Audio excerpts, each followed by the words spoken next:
না বুঝে গুনাহ করাবে, যখন বুঝে আসছে যে আমি আল্লাহর বিধান লঙ্ঘন করে ফেলছি, আমি তো জান্নাতের যোগ্যতা হারিয়ে ফেলছি, আমি তো জাহান্নামের যোগ্য হয়ে গেছি, তখন আল্লাহর ভয়ে আবার যখন গুনাহ থেকে তওবা করে আবার ফিরে আসছে, আল্লাহ বলেন আসার পরে এরকম না যে সকালবেলা তওবা করছে বিকালবেলা আবার এই গুনাহ করা শুরু করছে, তাহলে হবে না। ওয়ালাম ইউসিররু আলা মা ফাআলু ওয়া ইয়ালামুন, তোমরা জানা সত্ত্বে যে এই কাজটা গুনাহ, এতদিন করছিলাম এখন এর থেকে তওবা করছি, জানা সত্ত্বেও যখন আর এই কাজ না করে, তখন আল্লাহ বলে এদের জন্য পুরস্কার হলো, এক নাম্বার পুরস্কার উলাইকা জাযাউহুম মাগফিরাতুম মির রাব্বিহিম, এই সমস্ত মানুষ যারা জান্নাতের যোগ্যতা হারিয়ে গুনাহ করে জাহান্নামের যোগ্য হয়ে গেছিল, আবার তওবা ইস্তেগফার কইরা আবার জান্নাত যোগ্য হয়েছে, আল্লাহ তাআলা বলেন এদের এক নম্বর পুরস্কার হলো আমি তাদের জীবনের সব গুনাহ maaf করে দিলাম। মাগফিরাতুম মির রাব্বিহিম, তার জীবনের সব গুনাহ maaf করে দিলাম।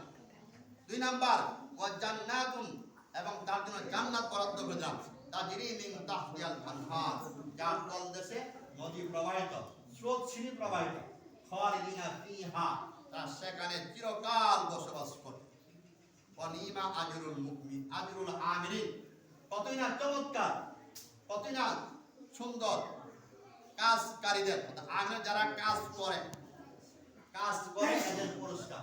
দুনিয়ার জন্য যারা ঈমান আমল ঠিক রাখে, যারা আল্লাহর বিধান পালনে সক্রিয় থাকে, তাদের পুরস্কার কতই না চমৎকার। কি চমৎকার, লম্বা ইতিহাস। এদেরকে আল্লাহ তাআলা জীবনের সব গুনাহ maaf করে দেবেন। এবং দুই নাম্বার হলো এদেরকে আল্লাহ এমন জান্নাত দিবেন যে জান্নাতের তলদেশে নদী প্রবাহিত থাকবে, আর ওই জান্নাতে তারা সারা জীবন বসবাস করবে।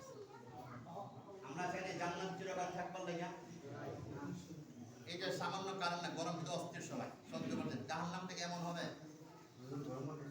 কত বেশি হবে, হাজার কোটি গুণ বেশি হবে। বোঝানোর মতো কোনো ভাষা নাই, মাইনা নেওয়ার লাগে, বোঝানোর মতো কোনো ভাষা নাই। জাহান্নাম যে কত ভয়ঙ্কর হবে, জাহান্নাম গরম যে কত বেশি হবে, বোঝানোর মতো কোনো ভাষা নাই। আর কোরআন হাদিসে বলা হয় যা পাইছে এগুলো মাইনে নেওয়া লাগে। তাহলে ওই জাহান্নামের আগুন থেকে বাঁচার জন্য যে সমস্ত মানুষ দুনিয়াতে এসে গুনাহ করিয়া জান্নাতের যোগ্যতা হারিয়ে জাহান্নামের যোগ্য হয়ে গেছে, এই মানুষগুলা ওই জাহান্নাম থেকে বাঁচার জন্য তওবা এবং ইস্তেগফার, যে ব্যক্তি তওবা ইস্তেগফার করবে আল্লাহ তাআলা তার জীবনের সমস্ত গুনাহ maaf করবেন। এখন এই তওবার কিন্তু শর্ত আছে। আমরা কিন্তু তওবা করি যে আমাদের তওবা কুরআন কিতাবের তওবা দেওয়া যাবে। তওবার শর্ত হলো ৬টা। এক নম্বর হলো আর নাদানু আত-তাওবাতু, তওবা হলো শর্মিন্দা হয়ে যাওয়া, লজ্জিত হয়ে যাওয়া, শরম পাওয়া, আল্লাহ হুকুম অমান্য করলাম, আল্লাহর সামনে কেমনে মুখ দেখাবো, শরম পাওয়া।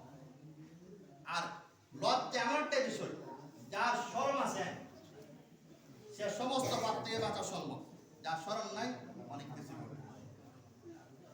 বিভিন্ন অন্য জায়গায় আছে আল হায়া শুবাতুন মিনাল ঈমান, লজ্জা ঈমানের একটা বিশেষ অংশ। এই যে মানুষটা শরম করে যে আমি যে নামাজ পড়তেছি না, আমি যে রোজা রাখতেছি না, আমি যে আল্লাহর বিধান নাফরমানি করতেছি, কোন শরমে মুখ দেখাবো? আমি যে নবীর বিরোধিতা করতেছি, কোন শরম নবীর সামনে মুখ দেখাবো? এই শরম নবী থাকে সমস্ত গুনাহ থেকে বাঁচা সহজ কিতাব। এরপরও উলামায়ে কেরাম কিতাবে লেখেন তওবার শর্ত ৬টা। সময় যেহেতু কম, শুধু শর্তটাই বলে দিই।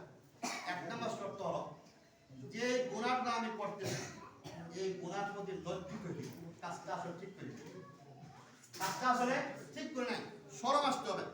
২ নাম্বার এই গুনাহগুলো একেবারে ছেড়ে দিতে হবে। ৩ নাম্বার এই গুনাহগুলো ভবিষ্যতে আর করব না, পুক্তারাদা করতে হবে, সত্যিকার অর্থে পুক্তারাদা করতে হবে। এরকম না যে আমার মনে আছে ঠিক, কিন্তু এখানে কয়লা বানাইছে। মসজিদের ভিতরে এসে বললাম রব্বানা যালামনা আনফুসানা, আল্লাহ আমি জুলুম করে ফেলেছি আর করব না, কিন্তু মসজিদের বাইরে আবার ওই গুনাহ শুরু করে দিলাম, তাহলে আমার তওবা হলো না। এজন্য পুক্তারাদা ৩ নম্বর শর্ত, যে এই গুনাহগুলো আমি জীবনে কোনোদিন আর করব না। ৪ নম্বর শর্ত হলো আমার জীবনে চলতে ফিরতে মানুষের যত হক নষ্ট করেছে এই হকগুলো যতটুকু সম্ভব আদায় করে নেব। ৫ নম্বর হলো আল্লাহর হক যত নষ্ট করছি আল্লাহর হকগুলো আদায় করে। এই দুইটা বড় কঠিন বিষয়। লজ্জিত হওয়া সহজ, করা সহজ, সামনে করবা নিয়ে করা সহজ, মানুষের হক আদায় করা বান্দার হক আদায় করা বড় কঠিন। আমার এই 40 বছর জীবনে 15 বছর মাপ আল্লাহর পক্ষ থেকে, বাকি 35 বছর 25 বছরে আল্লাহর যত নাফরমানি করছি, আল্লাহর যত লঙ্ঘন করছি, প্রত্যেকটা যারা সম্ভব কাদা করে দিই। আমার জীবন চলতে ফিরতে মানুষের তো হক নষ্ট করছি, যাদেরকে পাওয়া যাবে সম্ভব তাদের কাছ থেকে হয়তো আদায় করে না, তো যেগুলো পথে মাফ করে নিতে হবে। যে 5 শর্তের পরে 6 নাম্বার শর্ত হলো